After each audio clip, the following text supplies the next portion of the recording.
Thanks for watching. If you are new, welcome. If you are watching me once again, I appreciate it. I want to thank Miller Wintle and Kandice Marie for requesting another ASMR, Christian ASMR video, and especially, well, both of them equally, but I want to thank Kandice for giving me the idea for this video or requesting this video, which is my spiritual journey. Now, I want to start by saying that not everything is colorful rainbows in a Christian life, and that is something that a lot of people has mistaken, or it's a common misconception. Now, maybe you know about that, maybe you don't know about that, but I will say that if you are going through a struggle, even being a Christian, it doesn't mean God is not with you. It's just part of our life. And the reason why I say that is because that has great part in my Christian experience. Not everything was, sweet. I apologize for that. And I apologize for moving the microphone in case you aren't watching. Now, I was born into a Christian home, we can say. My dad was Catholic, my mom is Seventh-day Adventist, my dad is Catholic. I shouldn't have said was. Now, I'm sorry if you're not understanding me. It's my mouth is very dry and I'm kind of sleepy. Now, I was born into the Seventh-day Adventist religion, and that's how I grew up, going to church every Sabbath or every Saturday, and learning a lot about the Bible and our religion. But I don't think I was actually a Christian until 3 or 4 years ago, because although I had great experiences being in the church, the greatest experience was to meet God, to get to a deeper level, because I knew about Him and I had contact with Him before.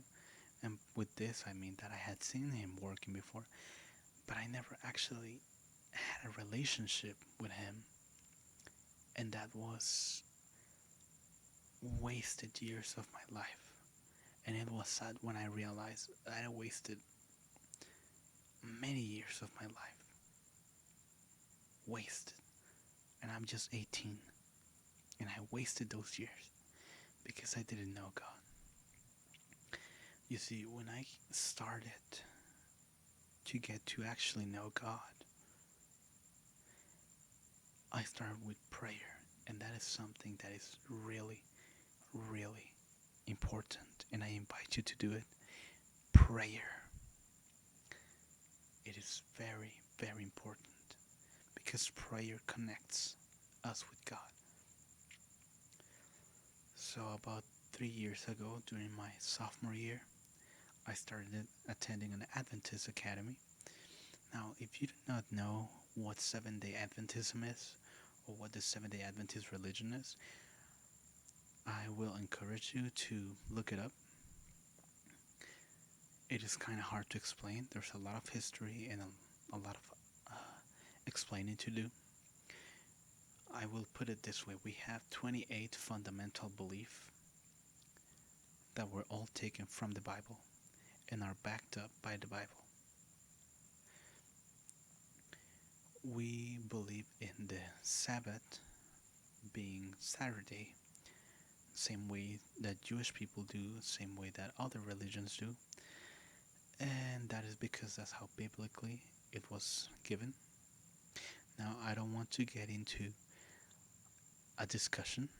I just say that because a lot of people identifies us that way. There are, I say, Seventh-day Adventists, and they are like, well, "Are you one of those who goes to church during Saturday?" I'm like, "Yes, one of those." But I will say that there's other religions that go to church during Saturday that are not Seventh-day Adventists. Now, moving on, and I'll come back to this. So I was born Seventh-day Adventist, but I never uh, experienced God. So I started praying, and I started praying, and I was getting closer. I was getting that closer connection. And one of the ways I did it was by meditating. I will sit on my bed, do a breathing awareness meditation, which means that I will concentrate on my breath, and I'll just concentrate on my breath, and then I'll try to just let my mind be blank. Not blank in the sense that I was just not thinking of anything, but blank in the sense that I could concentrate on what I needed to concentrate on. I know that's kind of weird to say. I probably shouldn't have said it that way because it sounds real weird. But anyways, so I will do it until I got to the point where I could pray without focusing on anything else. And it was great, you know. And then when I was done with my prayer and said amen, I will lay down on my bed, or I said lie down on my bed, and just talk to God, you know, until I fell asleep or until I could. And I remember one night I had during Vespers, Friday night at the school, I saw some of my classmates talking about their experience, or schoolmates, and I felt jealous because I didn't have a close encounter with God. And I was jealous about that, and I wanted to have that. So one day I was praying, and I was sitting on the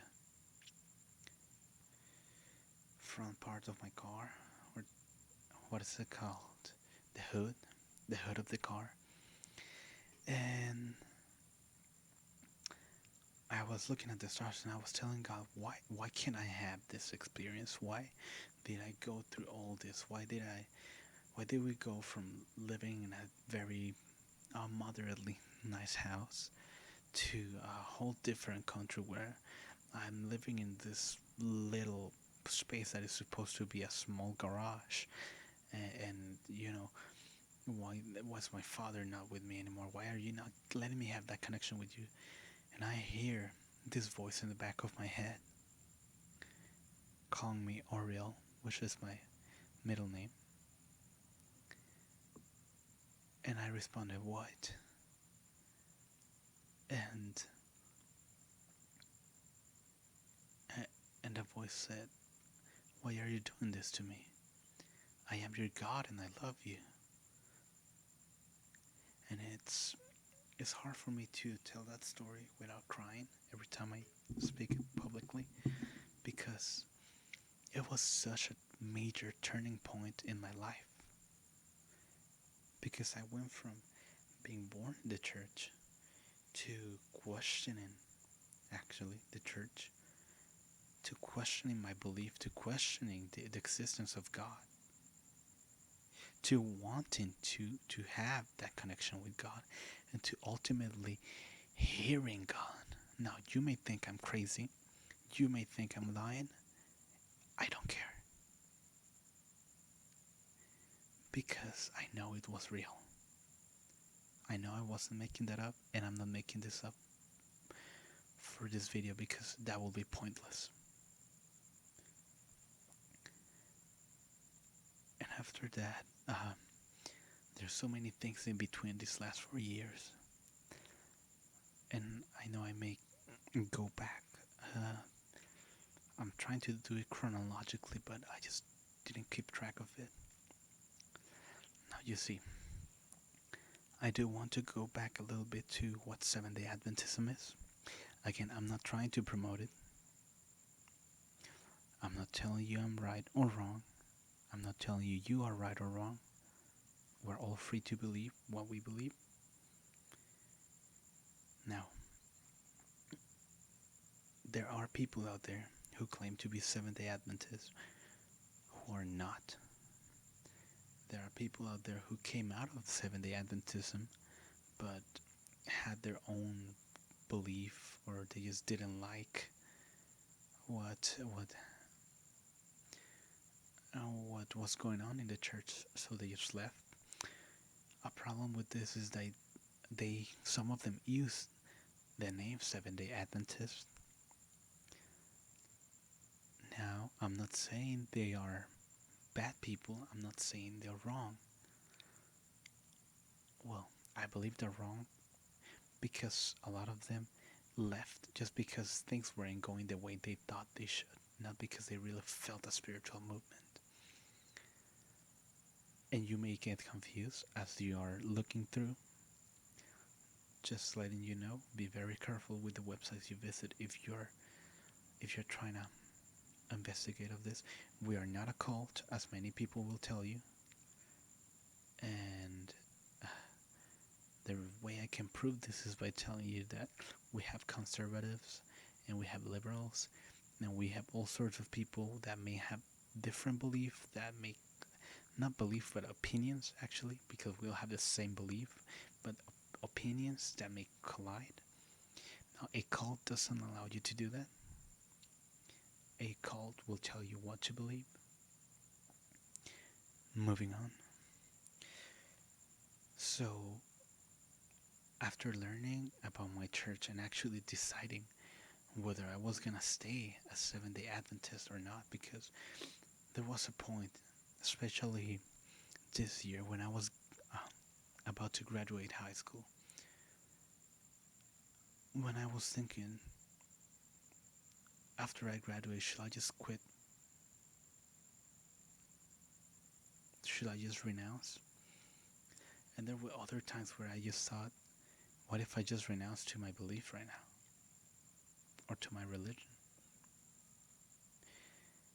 I think that's something that happens in a lot of Christian homes and to a lot of Christian people. But I stayed there. I kept on, moving forward. Now, about 2 or 3 years ago, I started preaching to help the recruiter at the academy. Now, the funny thing is that I was basically his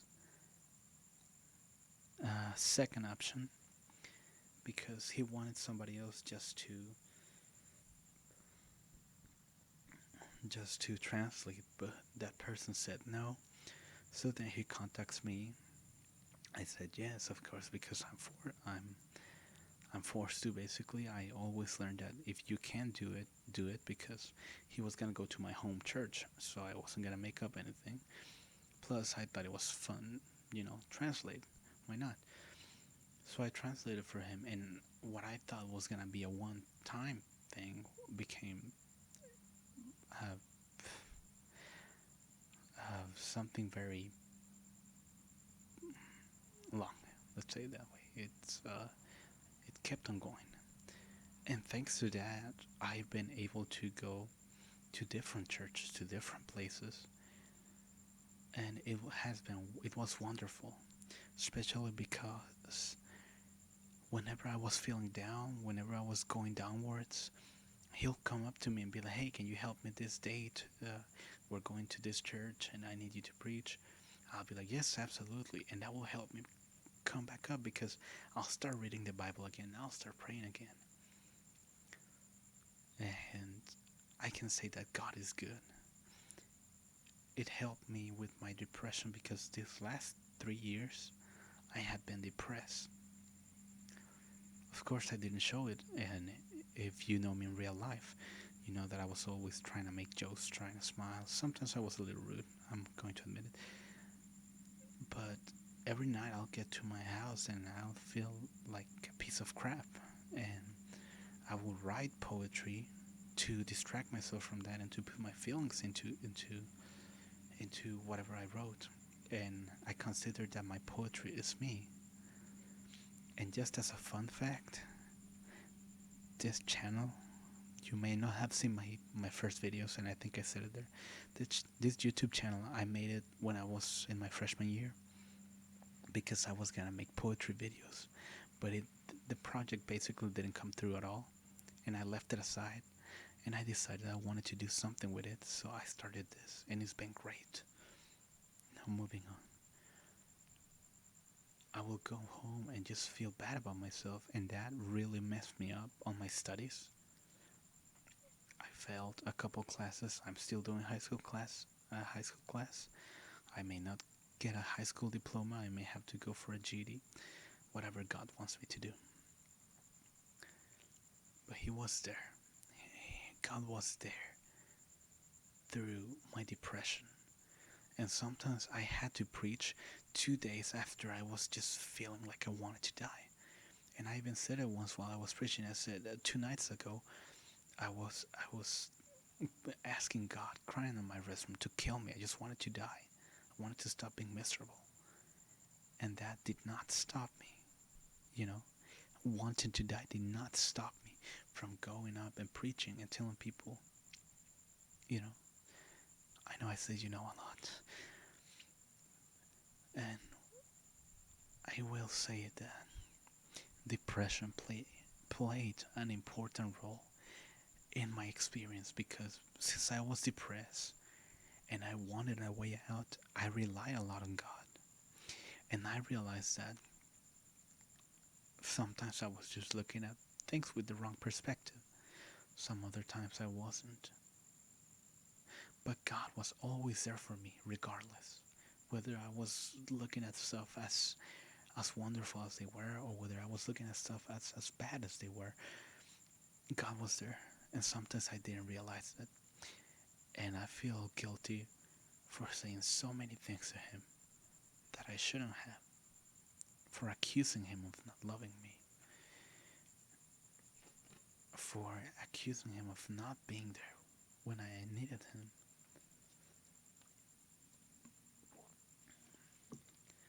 And I just kept on praying, and that's something I will repeat a lot: praying, praying, praying, because prayer was really important. Prayer was what kept me alive.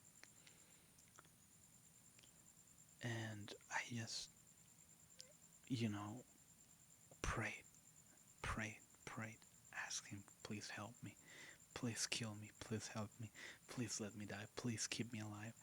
Thank you for keeping me alive. Why don't you kill me? It was a very mixed set of prayers that I will say. Some days I'll be fine, some days I wouldn't. And my depression kept on coming back, and I kept on feeling like crap. But I had something that many people don't, and that was the knowledge that God was there, regardless. Now, after I after I stop, after I preach for the last time, things kind of started going downwards again. Especially because I let jealousy get into my heart. Because when the academy gave the awards, student awards, two of my classmates received a Christian leadership awards.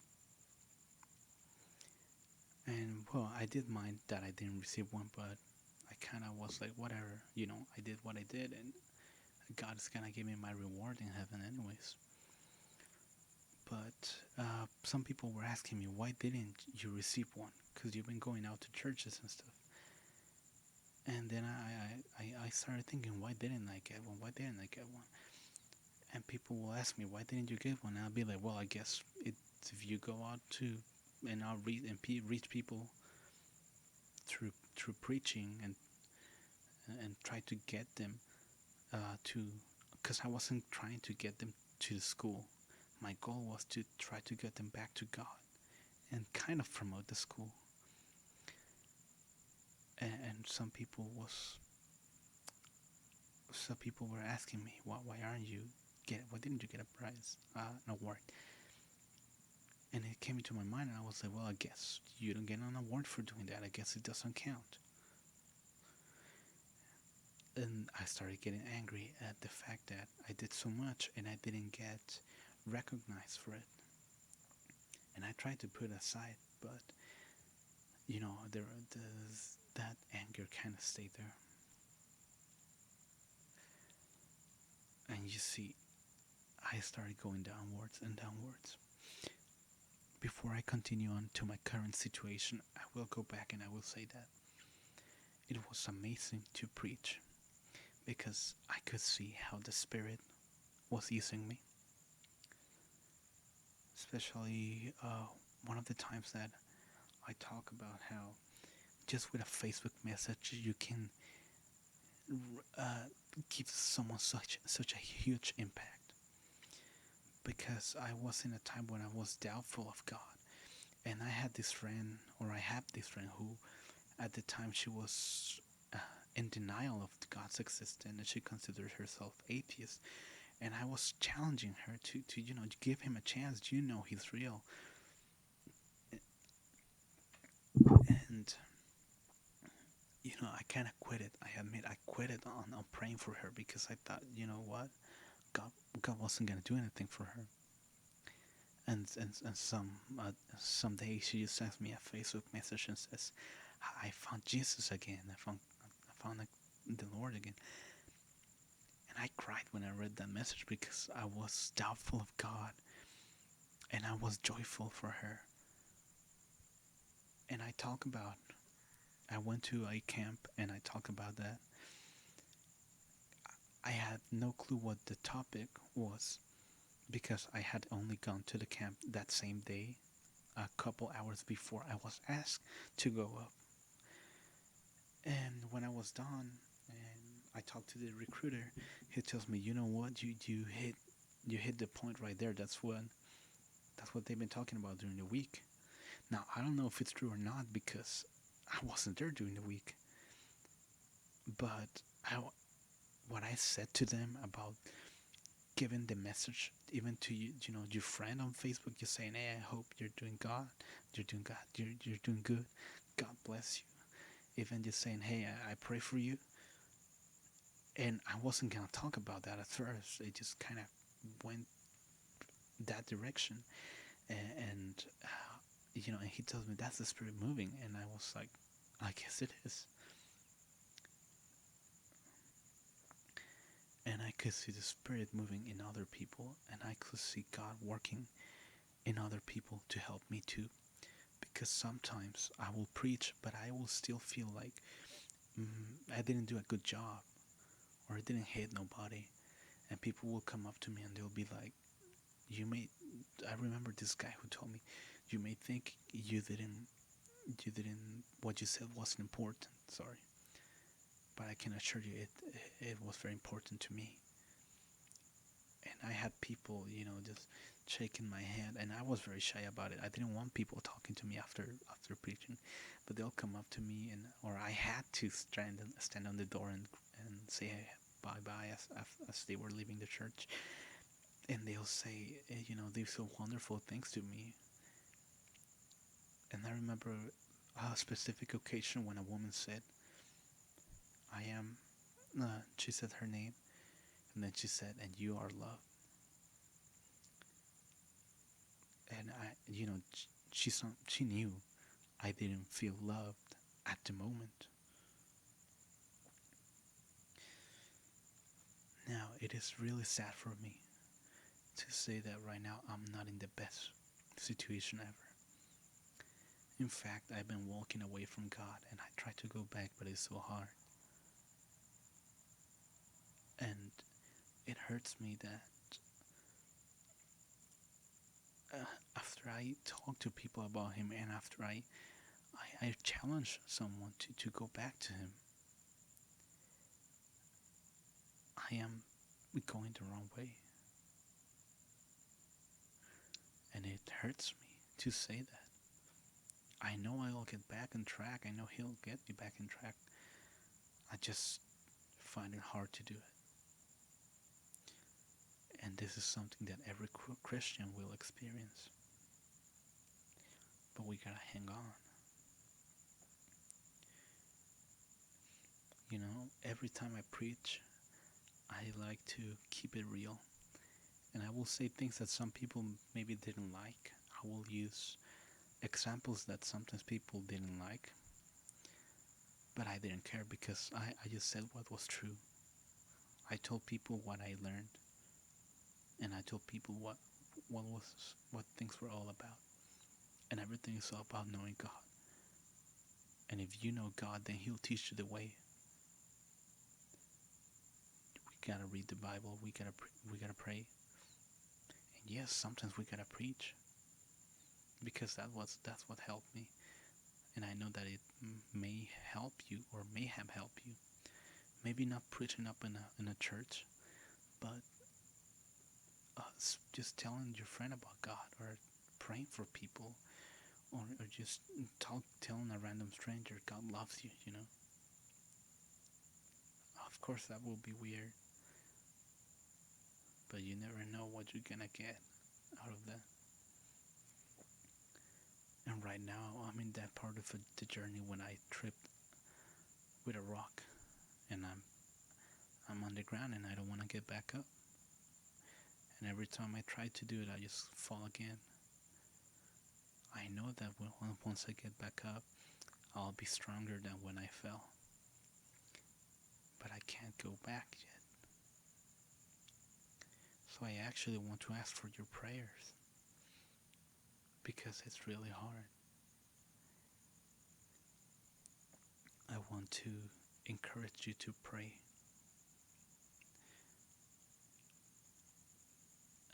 I want to encourage you to share your experience, if you will. I want to remind you that the same way I just opened up and told you all about my Christian experience, because that's like telling you my life basically. Of course, not every detail of it, but just admitting that I wanted to die, and just admitting that all those things to someone that I don't know personally is really hard to do, believe it or not. I want to encourage you to open up to other people. And I want to remind you that this is a safe place. I don't judge people for their belief. I hope you don't judge me for my belief. You are welcome to share your experiences with me. You are welcome to request more videos. You are welcome to ask me more questions about my Christian life, and about God even. And if you have any doubt, or if you want to know something, I can make a video about it. And even if I don't know the answer, I can look for the answer and research, and that will be great.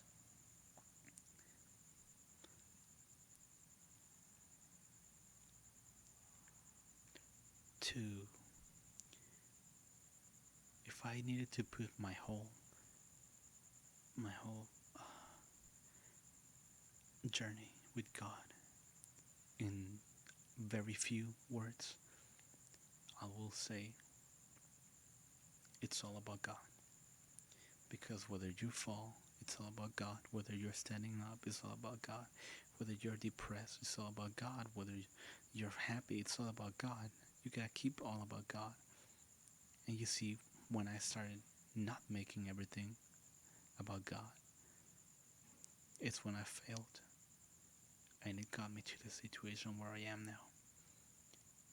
I'm not as depressed as I used to be, but I'm starting to get depressed again. And I'm starting to lose my mind sometimes. I'm starting to lose my patience, and I'm starting to go a little crazy at times. Of course, nobody sees me. I'm glad they don't. And sometimes I just don't skip anything. I just don't care about anything that has to do with God. And I know it's wrong.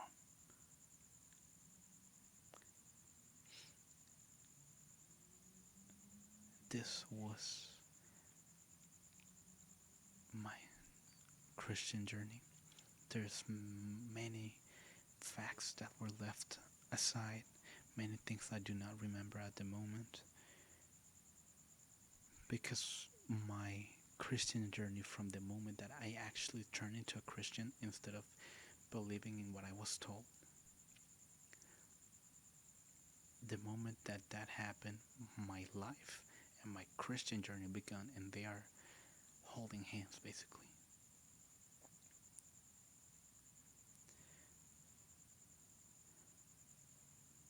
Thanks for watching. I hope you enjoyed the video. I hope to hear from you. You have a very, very good and blessed night, day, evening, or whatever time of the day that you're living on. And have a wonderful life.